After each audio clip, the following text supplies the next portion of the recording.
Hey everyone, and welcome to another episode. Let me just adjust a little smidget of Sips with Shay. I am here. It is Sunday. I just got done cooking a Sunday dinner.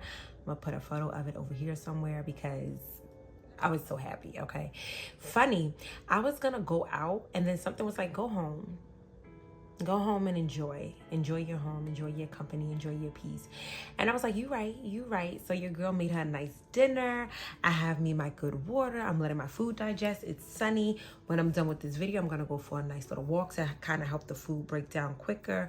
And I'm feeling good. I'm feeling so good that we're going to talk about something so traumatic because now I can handle it. First, thank you to everybody who has been enjoying my dating experiences. Everything that I tell you is true. Like, it's not fake. Not one part is exaggerated. It is so true.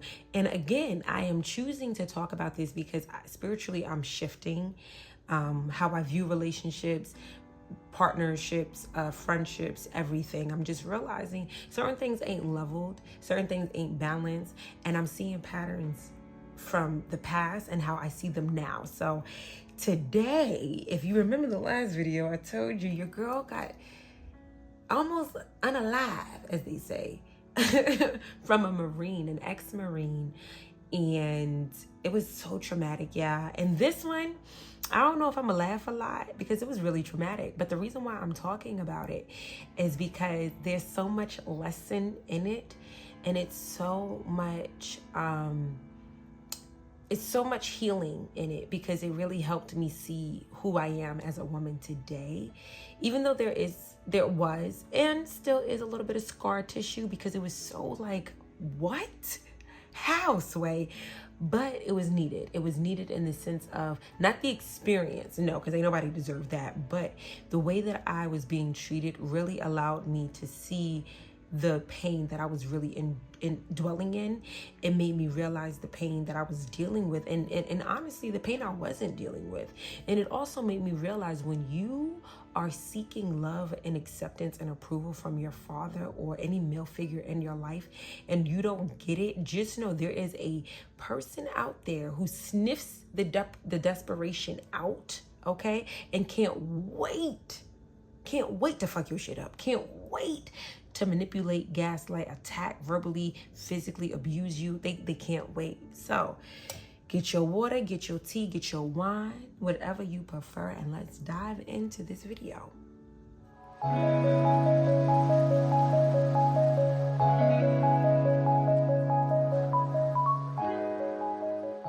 Hey, so yeah, we are about to get into the story. Excuse me, before I do, let me say this. Domestic dispute, domestic violence, verbal, any of that, it's not funny, it's not cute, it is not something to be proud of. If you are a survivor of that, I commend you. You know, if you were one of those girls like me who was like, me getting into something like this, I understand, because a lot of us don't wake up and say, I hope to get my ass whipped today. Like, a lot of us ain't on that type of time. I'm sharing my story about what happened because hopefully if you were in that situation, or if you are in that situation, you know that you're not alone. That's one. But also, a lot of guys know how to hide that until it's time for it to come out, or at least until they feel a woman is weak enough to allow it to keep happening until she's fed up, okay? This story is not going to be as funny and lighthearted as the other two because it really was an intense situation. And the main reason why, like I said in the opening, why I'm sharing these stories is because, one, I don't need to hold anything. You know, I'm not hating. I'm not like a male bashing woman. I don't believe that all men are the same, but I do believe that if you don't see the signs, it's cute to act like everything is all handy, like cute and fluffy on Instagram and everything like that. But then there's people who's really in dark situations and they think they're the only ones. And honey, you're not. I'm so grateful that I was able to get out of it. I feel like my situation wasn't as intense because once the big thing happened, that was enough for me. But sometimes we don't know when our big thing is. For somebody, it's yelling. For somebody, it's physical. For somebody, it's getting things happening outside in public. So you have to know where your level of this is it, where it is. For me, it should have been sooner in my opinion, but I'm happy that I was able to get out of it when I did without getting pregnant. One, because Lordy, good gracious, I could never, or losing my characteristic as the bubbly, jovial, bright personality that I am. So to anybody, male or female, if you were in a physical domestic relationship or verbal, get out, because it ain't gonna get better. It's not. I'm not one of those people who believe you could pray it away. You better run it away. You better pray for yourself while you run, okay? Because no, we're not doing that. So while that is out, if you do enjoy this video, I do hope that you like, comment, and subscribe. And if you feel like it can help someone, do share it, okay? Because, okay? So, it all started. I still gotta add some humor, right? Because I made it. I met this man on a dating app. And during that time, it was mainly one dating app that was really popular. I'm not gonna say the name for two reasons. I ain't trying to get sued, and they ain't pay me enough. They ain't pay me at all. And I met him there, and he was cool. Now, granted, on these dating apps, anybody could be anybody. I'm talking about size fishing, catfishing, hat fishing, okay? They be fishing. So with him, he was more so of a size catfisher. He was not as tall as I thought he was. He was kind of short and stocky. To this day, I do not like short and stocky men. Like, you can't, and when I say short and stocky, you could be 5'7". You could be 5'8". If you got that stocky look with the thick hips, the big butt, okay, wide hips, wide thighs, no, there's a look. Every dude that I've dealt with that look has, and somehow, some way, mind you, this story is going to be it's not going to be a flowy one like the last two were, because this happened years ago and it was more traumatic. So this is more of me sharing that. The first sign that something was a little bit off was he pressured me to give him a kiss. I didn't want to. I wasn't in the mood. I didn't know him, okay? But he wanted a kiss from me so damn bad. And I really did not understand. And he was just like, oh, you have really nice lips, and you know, you look like you kiss really well.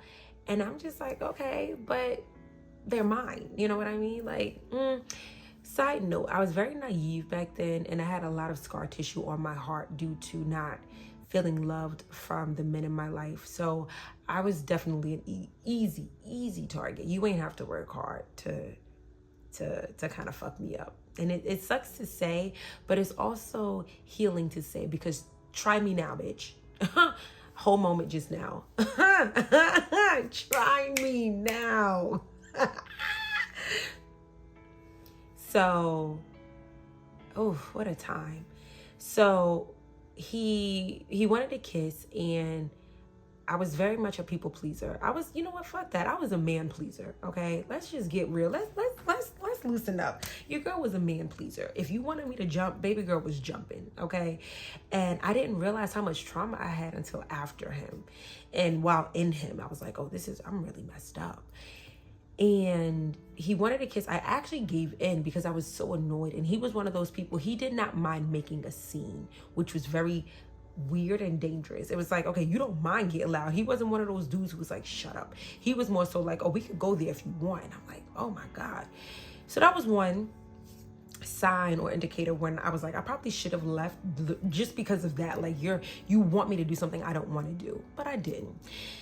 We had a really, really big blow up. I went to his job. I'm just skipping around. We went to a really big blow up, and I was walking, and somehow he wanted me to come back to his place, and I didn't want to. I didn't want to go back to his house.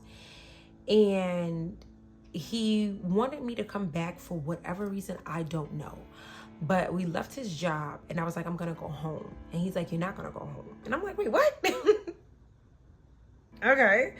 And he's like, I want you to talk to me. And I'm like, well, I don't really have anything to say. He's like, I want you to talk to me.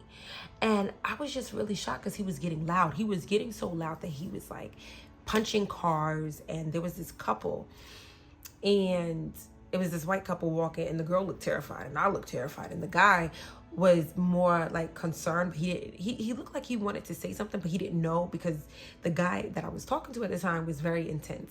Mind you, ex-Marine. They are not afraid of anything, okay?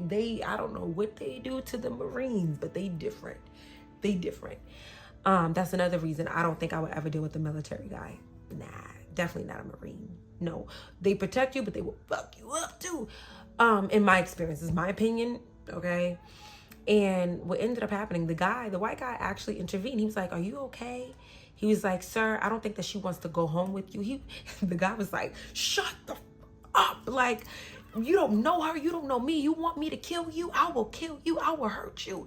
You don't know. I will break your face. I'm a Marine. I will break you." And I was like, "I'm so sorry you tried to be my white savior, but this is probably too much for you, Johnny. Go home. Go home to Samantha. It's not time.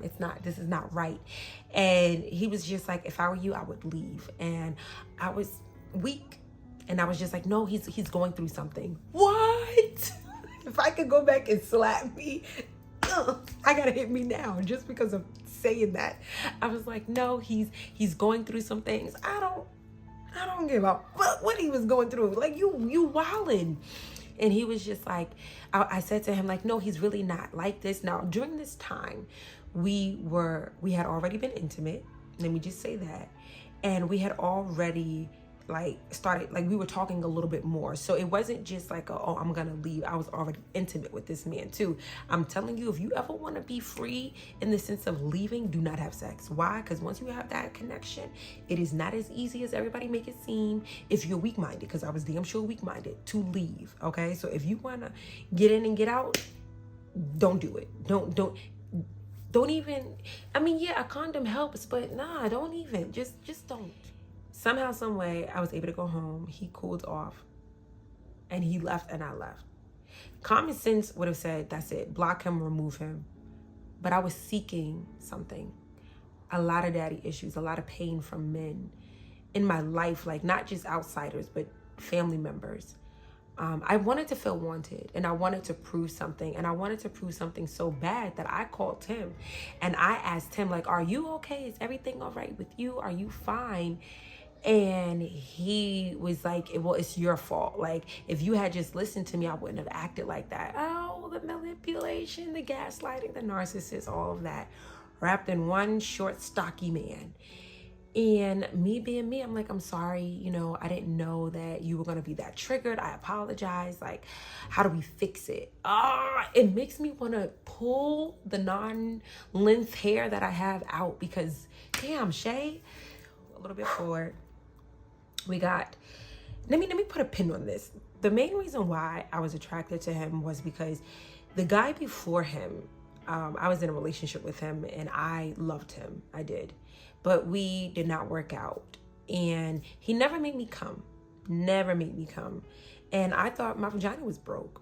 Let's just be real truthful. I thought it was broke. I met this Puerto Rican.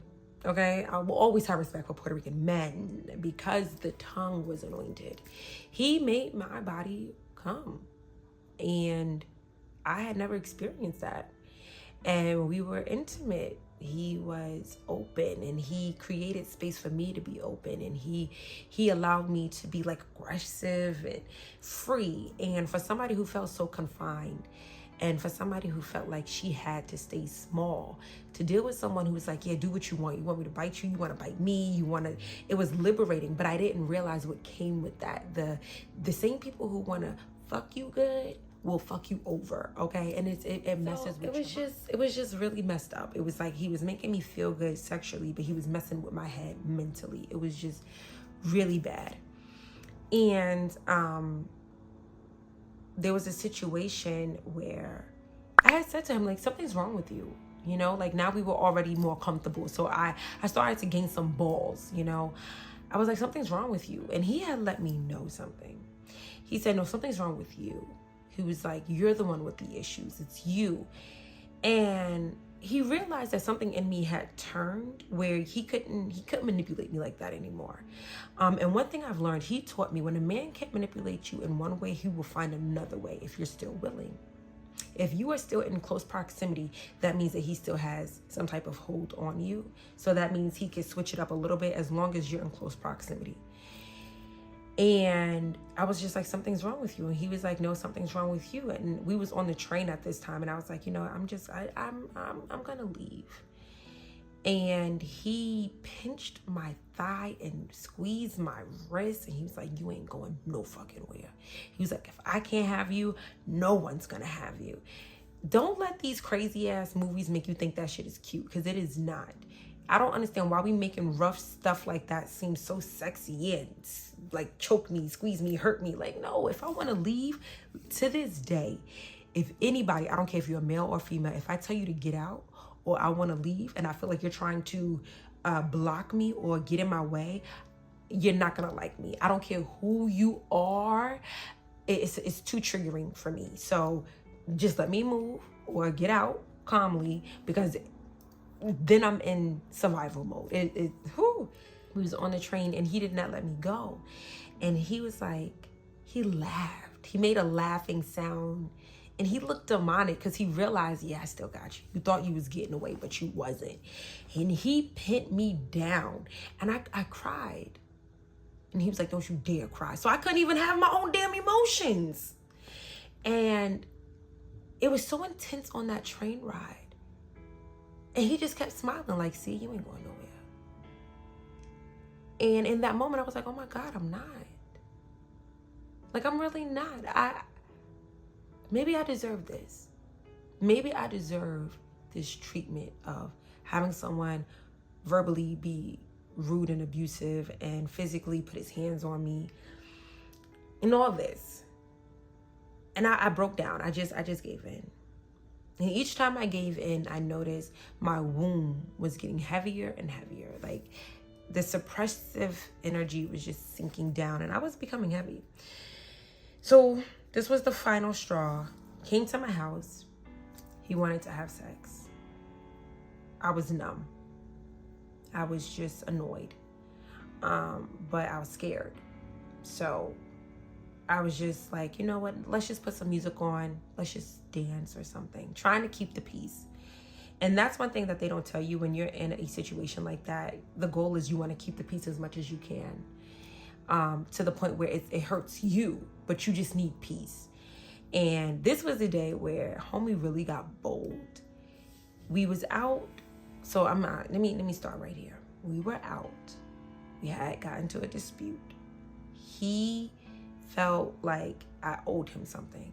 I felt like I didn't. I was getting tired. I was getting tired of his shit. I was getting tired of my shit. I was getting tired. So he had his book bag. And he was saying basically he wanted to move in with me. He wanted to stay with me not move in. He wanted to stay with me for a little bit. And he couldn't stay with me for a little bit because it was just like, no, like, I have things to do. Like, and I was living with my brother. That's another thing. My brother was around during this time. How did he not know or hear? To this day, I still don't know. I have no clue. It was like I was in my own war by myself, because even though my brother was there, I don't remember him. Only one time was he present. But after that, I don't know where this man was. And we have 2 rooms, so he was in the next room, but I don't know where he was. And the guy, he wanted to spend the night, and I was just like, not tonight. Like, tonight you can't spend the night. And he did not want to respect me. And I was tired of being disrespected, because I felt like he always tried to get the upper hand when I was like either by myself or when he knew that I'm just drained. Like, let me be. So that day I found some energy. I was like, fuck this. Took his book bag, threw it outside. He got mad. He calls me, Shay, where's my book bag? I don't know where it is. You had it. This is ridiculous. I'm going to keep calling your phone until you give me my book bag. And he did. He kept calling. I got annoyed. My ass should have just blocked him. But I didn't. Oh, Shayla, I love you so much for that day, Lord. She needed love. She needed something. But I ended up coming downstairs, getting his book bag, and this man yoked my ass up. And we walked back to my apartment, and I knew something internally. I was like, something bad is gonna happen. I knew it. We end up upstairs, and he's like, so you was just gonna throw my shit? You thought that I wasn't gonna be able to get back in here? He's like, you ain't shit. And he was just attacking. And I was like, leave. Like, I don't want no beef. And I still to this day don't know why I allowed him to come back in the house. But like I said, the stories are kind of meshed because it was so long ago. So I don't even know if that's the piece. Maybe there was a piece before that. I don't remember. But we ended up in the home, and he pushed me, and I pushed him back because I was getting tired. And he wanted me to sit down, and I wanted to stand up. And he wanted me to sit down, and I wanted to stand up. And he picked me and slammed me on the bed. And he was like, I just want to talk to you. And I'm like, I'm listening, but I really don't care. He's like, but I want you to care. He's like, I want you to care. I want you to care. And that was when I realized, oh, you are broken. Like, you're broken to the point where you want to break me, you know? And I was just like, get off of me. Like, he was pinning my wrist. To this day, I don't play those games. Even in anything sexual, don't pin my wrist. Nope. Like, we could play, but you could, like, I'd rather you grip my hands, not my wrist. And he pinned my wrist down, and I'm over here screaming and kicking.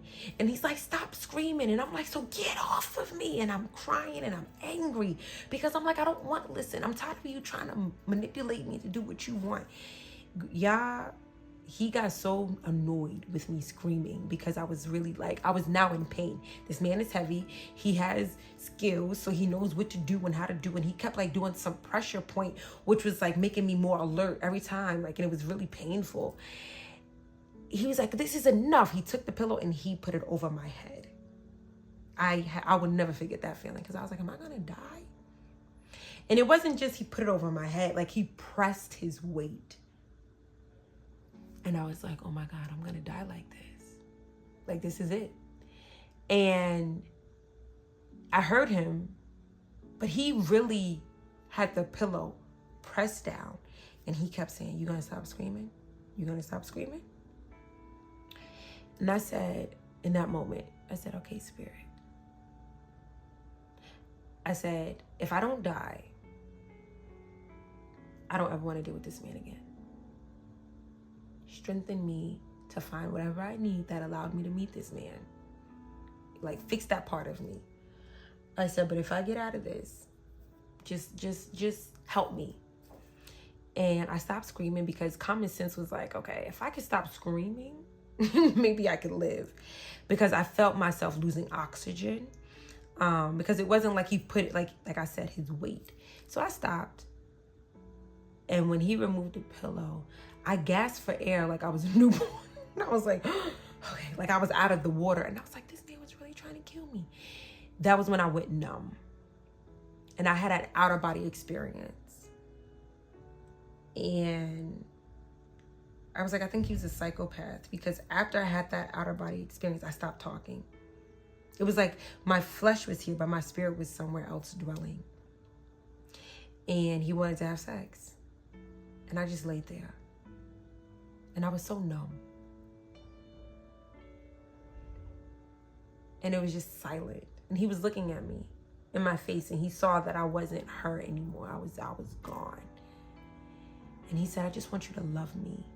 He was like, why can't you love me? Why can't you just see me? Why do you have to be so difficult? And I never said anything. I was numb. And when he left, I cried. And he had never been back in my house. That was it. That was it. And maybe a month or two later, he called me. Now, why did he call me? You're probably like, girl, didn't you block him by now? I did. I actually did block him. But like I said, when you have demons and you're broken and you feel like you're never going to be good enough and you have male-pleasing tendencies and you're just so just lost, it takes a little bit more for you to realize your worth. Like, it's not just one situation. It's multiple situations, right? Like, Oh, so we ended up having a conversation actually. And that was when he confessed, I wanted to break you because I felt like you were not as strong as you thought you were. And I wanted to prove that to you. And I was like, whoa. You know, I had never had a man tell me he wanted to break me. So that was wild. And he had said to me, you know, he didn't blame me, but he also didn't take accountability. It was just more manipulation. So we stopped talking. And then later on, he had called me in this energy of something. Now, this time he called me on Facebook. He didn't call me on my phone. And I had a dream before he called me that said, you're going to get closure. Now, granted, I didn't need closure, but I got it. He called me one day and he said, guess what? And I was like, what? And he said, my home burned down. And I said, oh, did it? And he said, yeah, my home burned down. And sometimes I think to myself, if I cursed him, because I had said to Spirit, I said, if I get out of this, when he was suffocating me, I said, I want you to cause so much chaos to his home, just like he did to me. So when I found out he was homeless and his house got burned down, I was very happy, very, very happy. And I got out. Obviously, I'm alive. I'm still bubbly and bouncy. But it took me a long time to get him out of my system. It wasn't just, oh, he tried to suffocate me and that was it. No, I still kept in contact. I was still in proximity. And to this day, I'm just like, wow, Shay, like, wow, you know. But I understand where I was back then, you know. And I know that me now, I would have yanked my ass out. But I sometimes you go through shit and no matter how much you think you know, you in it, you'll see if you know. You get what I'm saying? And I could be vulnerable now and people probably gonna judge me like, you didn't know. And I'm gonna tell you right now, I stand on mine. I stand on mine because I'm here. Okay? I figured it out. Trust and believe. And it's my testimony. Somebody might be like, girl, sis, really? Like, I woulda, shoulda. I don't give a fuck what you woulda, shoulda, coulda. Be in it and talk to me. Because I was those girls who was like, a man would never put his hands on me. Oh, it happened. It happened. It happened. So let's move forward. I was at Atlantic Avenue recently and I saw him. Can you believe it? With a baby. And I'm like, somebody allowed you to blow up the club? Somebody allowed you to make another replica of you? My God. It was a girl. And I was like, my God. But I just looked at him. I stared at him. And I know he couldn't see me because spiritually I put like a cloak over me. Homie was blind, could not see me. But I looked at him and I was like, whoa. And let me tell you, the feeling that I felt was two things. It was like, man, if I had a gun, not gonna lie, that's what I felt. But I also felt like, man, I've overcome. Okay, this man ain't got nothing over this. Okay, nothing came out scratch free. You know, no babies, nothing. And but he was definitely an experience. He was definitely experienced. And I knew once dealing with him, if I ever experienced his frequency from another person, I would be out deuces. So you know what that means. You know what that means, right? The next video, how I met a replica of this dude on a lower extremity. It wasn't as extreme in the sense like he didn't put his hands on me. You know what? I ain't gonna talk about that one. You know why? Because that was traumatic too. And that happened years. That happened more recent than that one. So they was definitely spaced out. But I think the second time was more of a test to see if I've really overcome and your girl overcame, because that did not linger. Once he got stupid, I was like, okay, we gotta go immediately. So I'm not even gonna talk about that. But I do hope that this video was healing, that it opened up your eyes to realize even spiritual warriors fuck up. Okay, even women who think that, oh, it can never, sometimes it does. And if you don't get anything from this video, what I want you to get is, if you are really seeking something, some type of validation, self-love, appreciation, validation, anything, if you are seeking that when you go out into the world, just know that you wear that as a coat. And a spirit or a demon that feeds off of that sees that as the most sparkly light and they want it. And at some point you have to want yourself more. Okay, at some point you have to be honest with yourself and realize I'm fucking up and I need to get help, or I need a moment, I need to recharge because this ain't it. And I will never judge a woman who's in a situation like that, because I understand how you can get in it, but I also know that you are 100% capable of getting out of it. But you have to get out of it in time, because I'm gonna be honest, there is a timestamp. And you know that there's a timestamp because guess what? Some people never got out because they ain't here. So for us who got out, we did that. And it wasn't easy. And if you don't know, you will never know. And I pray you never know. But if you do know, just know your sis, she's here with you. Peace.